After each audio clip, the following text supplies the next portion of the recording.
Tim Rescue Basarnas Aceh siaga di lokasi terparah terkena banjir Aceh Utara.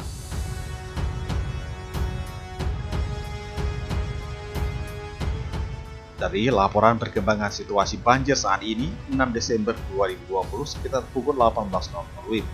Untuk proses evakuasi untuk sementara dihentikan berhubung sudah tidak ada lagi permintaan dari perangkat desa maupun warga sekitar. Namun sampai saat ini masih ada beberapa kecamatan yang belum dapat dijangkau oleh tim gabungan, yaitu Kecamatan Pira Timur dan Langkahan, dikarenakan akses menuju ke lokasi ketinggian air mencapai 2 meter lebih.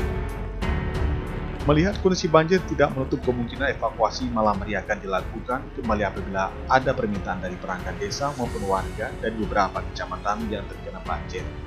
Tidak hanya mengevakuasi korban yang terjebak banjir, untuk rencana besok 7 Desember 2020 tim gabungan akan menyuplai logistik kecamatan yang terdampak